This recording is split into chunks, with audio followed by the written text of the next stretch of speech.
Ahora vamos a tener una conversación sobre un tema, pues tal vez la herida nacional más grande que tenemos, una herida que sigue abierta, que está pendiente, que el próximo año llegará al 10º aniversario desde la comisión de estos graves crímenes sin que hayamos llegado al fondo y sin que se hayan cumplido las expectativas que teníamos al principio de ese sexenio. Yo creo que ya saben de qué estoy hablando. Es el caso Ayotzinapa, la desaparición de los 43, los asesinatos de 6 personas aquella noche, la fabricación de la mentira histórica. Y sobre esto vamos a hablar con Vidulfo Rosales, abogado del Centro de Derechos Humanos de la Montaña Tlachinolan y representante legal, abogado del Comité de Madres y Padres de Ayotzinapa. Vidulfo Rosales, muchísimas gracias por tomarnos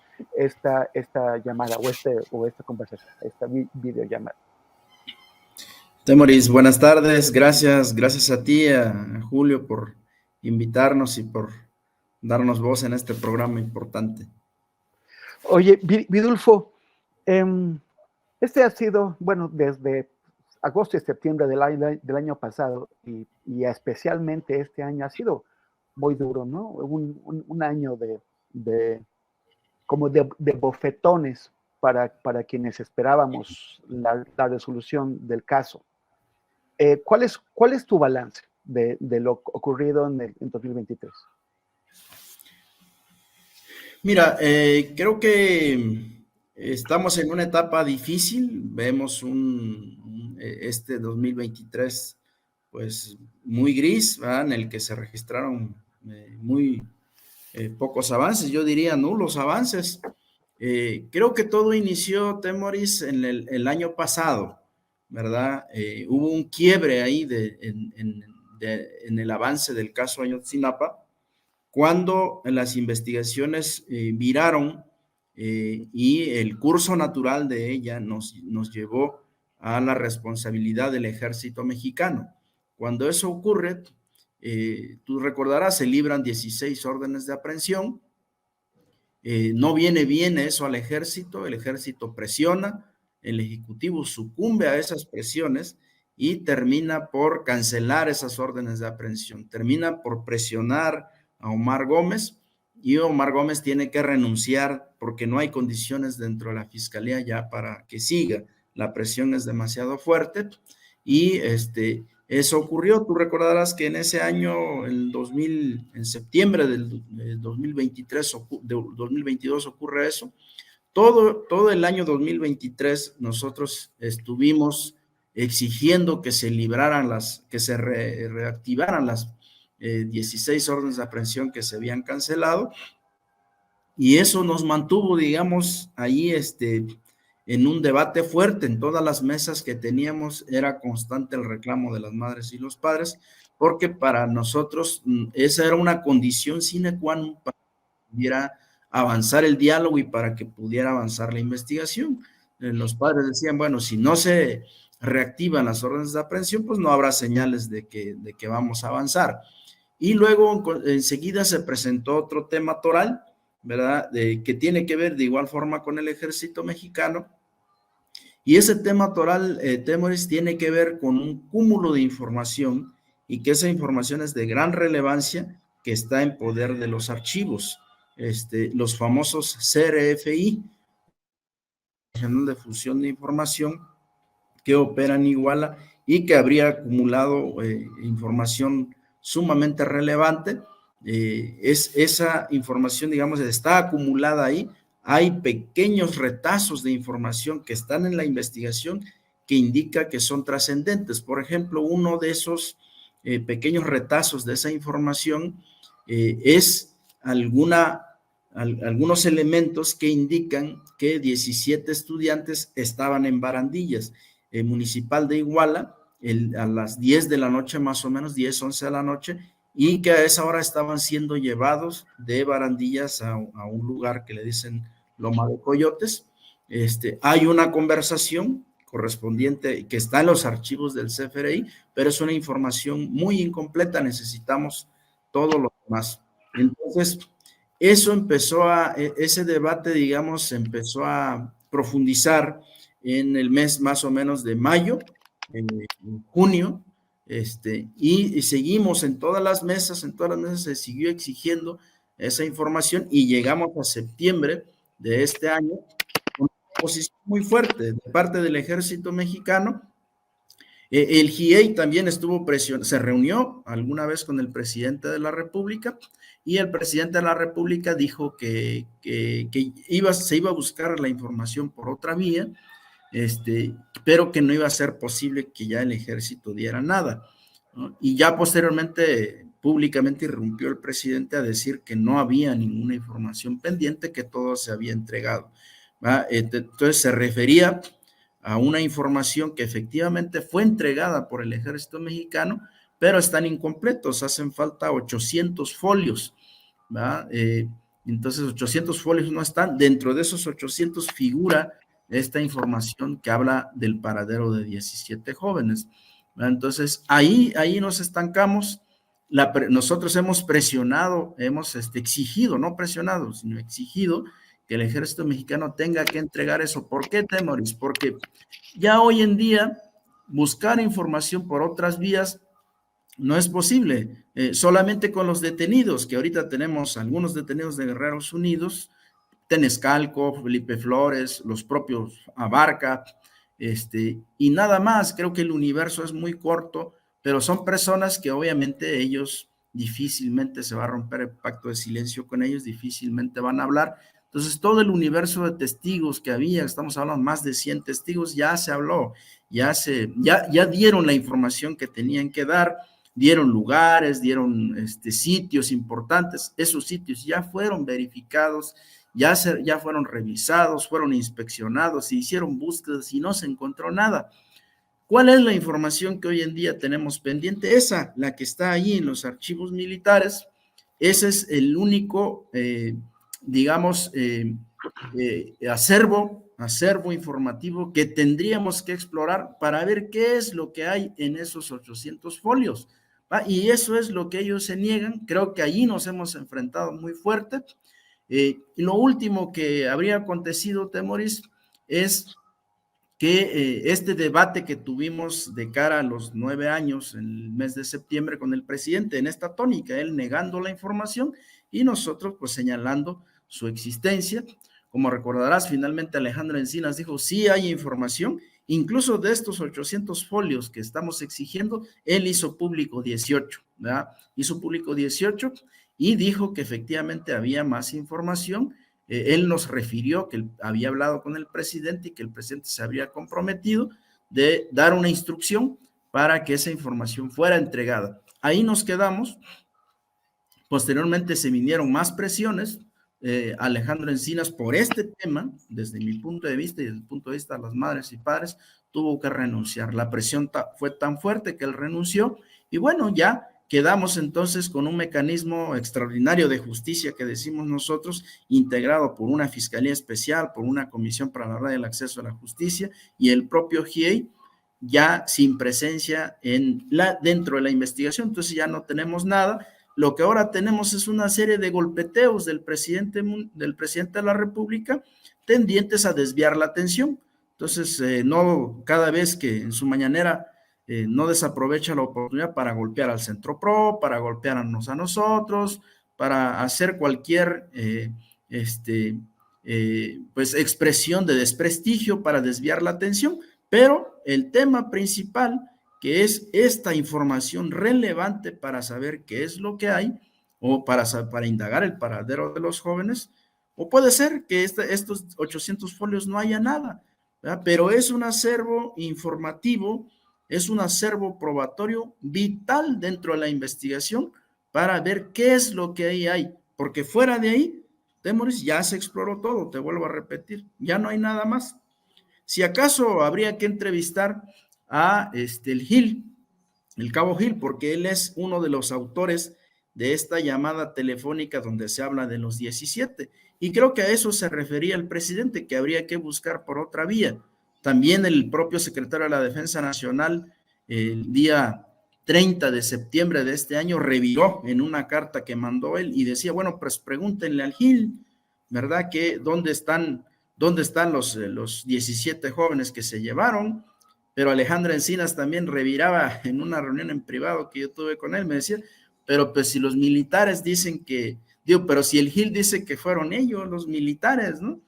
Entonces, bueno, ese es el balance, ¿verdad?, que yo pudiera hacer en este año, ¿verdad?, de que está atorada la investigación ahí, en este punto, y que sería muy importante hoy en día poder tener esa información para verificar qué es lo que contiene, qué es lo que hay y si nos va a servir para el paradero. Nosotros creemos que sí, cada vez que jalamos los hilos, sale información relevante que nos indica y nos da cuenta del paradero de los jóvenes.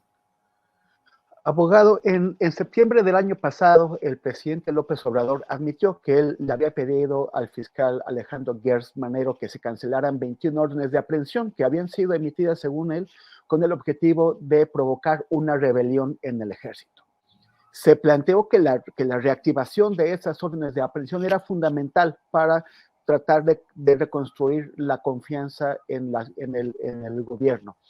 11 meses después, se reactivan 16 de esas órdenes de aprehensión, las de los militares, y, o sea, que no había, o sea, que sí estaban fundadas y no había una rebelión en ciernes, y además la del juez de Barandillas de Iguala.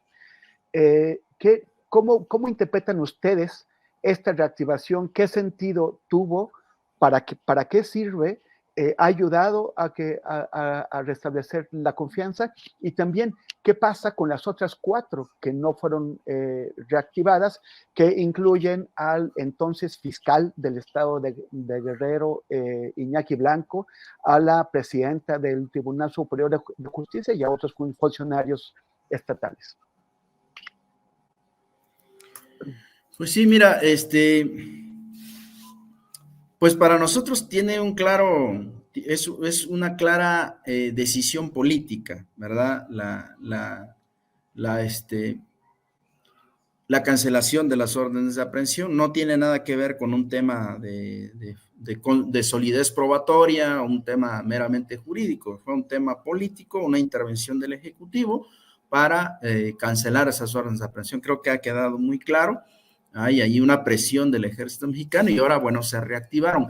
Yo creo que íbamos por buen camino con la reactivación. Nosotros vimos con buenos ojos y máxime que se dio en un mes antes de que tuviera ocasión el aniversario, vimos con buenos ojos. Sin embargo, después se echó al traste toda esta señal que era positiva y era buena, porque empezamos con el tema de la negativa de la información. El ejército ha sido muy contumaz en negar esta información, ha sido muy hermético y creo que eso nos volvió a confrontar de nueva cuenta con el presidente y volvió a generar crisis, ¿verdad? Al grado de que Alejandro Encinas, te repito, tuvo que irse. Entonces, así está muy erosionada la relación con el presidente de la República, pero esto obedece a que él ha defendido a ultranza la negativa del ejército mexicano para poner a disposición de las autoridades esta información y bueno, el propio presidente ahora niega, ¿verdad?, que existe esa información cuando eso pues es totalmente falso. Ha quedado evidenciado en la investigación que esa información existe y que es menester ponerla a disposición de las autoridades. Ahora, respecto a las órdenes de aprehensión no libradas, pues mira, nada nos han informado a ese respecto, ¿verdad? Nosotros también, como el caso de Ayotzinapa, pues es bastante grande, tiene varias aristas. Este año, como yo te decía, centramos nuestra atención en el tema que tiene que ver con el ejército mexicano. ¿Por qué? Porque es un tema estrictamente vinculado con el paradero. ¿No? Tiene que ver con el paradero. Estamos hablando de 17 jóvenes que muy probablemente fueron llevados de Barandilla a un lugar y pues eso es un número importante, ¿verdad?, que tenemos hoy en día que dilucidar. Si ya encontramos los hilos que nos dicen dónde fueron llevados los 17, pues creo que es es lógico y racional continuar esta línea de investigación hasta dilucidar dónde están los 17. Yo creo que eso nos ha llevado a nosotros pues a centrarnos en el tema del paradero de los jóvenes. Obviamente no quiere decir que no sea importante este otro tema que tú pones sobre la mesa, sobre las otras 4 órdenes de aprehensión que están vinculadas con autoridades locales, pero seguramente en este año que viene vamos a volver a insistir sobre ese particular. Vidulfo, bueno, evidentemente estamos ya envueltos en toda la marea electoral, las disputas, las candidaturas, y ya es lo que va a marcar la agenda de aquí a 6 meses, y después estaremos también en el periodo en lo que quien gane tomará posesión. ¿Qué es lo que ustedes esperan? ¿Qué es lo que tú imaginarías que debería pasar con el caso Ayotzinapa en campañas electorales? ¿Sí esperas que los candidatos, las candidatas retomen el tema, o asuman algún tipo de compromiso? ¿O preferirías que se dejara aparte? Y lo más importante es, al cambio de gobierno, que seguirá el mismo fiscal, Gers Manero, y probablemente seguirá el fiscal especial del relevo, Rosendo Gómez Piedra. ¿Qué es lo que esperas que pase con un nuevo gobierno? Y si esto es pasarle al nuevo gobierno un problema ya no quieren resolver, o sí habrá voluntad política, la voluntad política que faltó ahora para encontrar una solución. Bueno, pues yo creo que en las campañas, los candidatos deben posicionarse sobre el tema. Yo creo que es un tema que debe salir porque es un tema de preocupación nacional, es un tema que tiene que ver con la grave crisis de derechos humanos que hoy en día vivimos, particularmente el tema de los desaparecidos, aunque se ha querido negar, pero yo creo que es un tema insoslayable que ahí sigue en el país. Hay una crisis humanitaria sobre el tema de desapariciones forzadas, y obviamente este es un tema que marca la impunidad que todavía sigue persistiendo en nuestro país. Si no se resuelve, imagínate, fue uno de los principales compromisos del actual gobierno. Entonces, y que no aparezca en campañas, que hoy en día guarden silencio, que hoy en día eludan el tema, pues es estar eludiendo entonces la grave problemática que atraviesa nuestro país. Hoy en día vivimos con un país, Temoris, dolido los temas de derechos humanos, por las graves violaciones a los derechos humanos de que ha sido objeto nuestro país. Y curiosamente este gobierno no ha avanzado en los dos temas, ¿verdad? Uno es el tema de Ayotzinapa y otro es el tema de la guerra sucia, y en las dos líneas estamos estancados, ¿no? Entonces, si algo no ha avanzado es el tema de derechos humanos, es el tema de la impunidad, y yo creo que sí debe estar presente hoy en día en las campañas, debe haber un posicionamiento, y máxima el gobierno de los candidatos de Morena, en esa congruencia que vienen varios del movimiento, que en otros tiempos, pues ellos alzaban la voz respecto a este tema de derechos humanos, de la impunidad, de las represiones, de los crímenes de estados que se cometieron, pues sería incongruente y contradictorio que hoy en día no hubiera un posicionamiento. Y bueno, respecto del gobierno, ya el gobierno que esté, pues ahorita nosotros no tenemos una ruta de diálogo con algún candidato, con alguien, eso se va a valorar en su momento, pero independientemente de ello, yo creo que tiene el deber el gobierno que quede, y del partido que quede, de retomar el tema. Es un tema esencial para poder transitar a la democracia, para poder abatir la impunidad, y un hecho tan grave como el de Ayotzinapa, pues seguirá empañando la vida democrática de nuestro país si no se resuelve. Entonces, seguiremos en el mundo estando señalados de que en nuestro país 43 jóvenes siguen desaparecidos y que no se sabe qué pasó. La incapacidad de los gobiernos para poder dilucidar este tema seguirá latente. Entonces es menester resolver este problema, dilucidar qué es lo que pasó, que haya verdad y que haya justicia. Creo que debería ser uno de los objetivos del gobierno que sea. Pero obviamente ya volcándonos, Temoris, pues a la realidad lo vemos difícil, ¿verdad? Vemos que si este gobierno de Morena sigue con esa política de mantener esta alianza estratégica que ellos tienen con los militares, hacer del ejército mexicano el pilar, darle, ocupar un lugar preponderante en la vida pública de parte de las Fuerzas Armadas del ejército mexicano. Esa alianza, hay alianzas de tipo político, económico, que a veces nosotros vemos que difícilmente eso se va a dejar de lado por el tema de derechos humanos. Lamentablemente creo que lo que va a pesar más va a ser sacrificar el tema de derechos humanos para que prevalezca la política, el tema económico, y los derechos humanos ahí se van a seguir postergando. Pero nosotros lo vamos a seguir denunciando, Temores.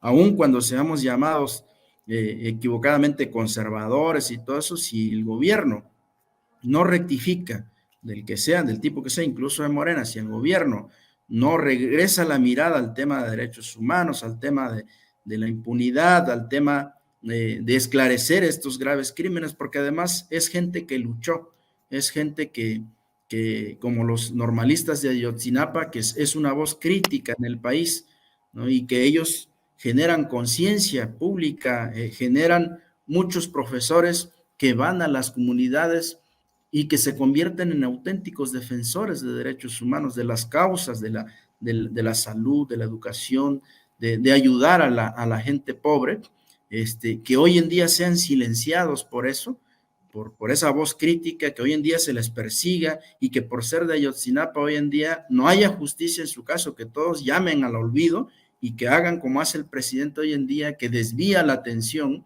del caso, empieza a desprestigiar a las organizaciones lejos en un marco de institucionalidad, llamar al ejército mexicano a que ponga a disposición esa información que tiene. ¿Cuál es el problema? No estamos hablando de que vamos a provocar una asonada militar, que vamos a desprestigiar al ejército, no estamos llamando a las armas, a desmontar este régimen político. Lo que estamos diciendo es que dentro del marco de la institucionalidad, de la legalidad e incluso, ponga a disposición el ejército mexicano un conjunto de información que tiene en sus archivos y que está relacionado con la probable desaparición de jóvenes, que la ponga a disposición. Y si salen 1, 2, 3, 4, 5 militares responsables, pues que vayan a prisión por eso. No va a pasar nada, creemos nosotros. Pero bueno, quién sabe qué, ve tú a saber qué esconderán. Por eso no quieren poner a disposición esta información. ¿Qué cloaca va a salir de ahí? Y que vaya a haber una crisis política, probablemente, pues a lo mejor si es así, pues algo esconden, por eso no se niegan a dar la información. Vidulfo Rosales, abogado del Centro de Derechos Humanos de la Montaña Tlachinolan, te agradezco mucho este rato de conversación que has tenido con nosotros y pues como tú sabes, seguiremos siempre muy pendientes de este importantísimo caso, importantísimo para todos y todas y importantísimo para el país. Gracias a ti. Muchísimas gracias, Vidulfo. Gracias a ti, buena tarde, hasta luego. Abrazo.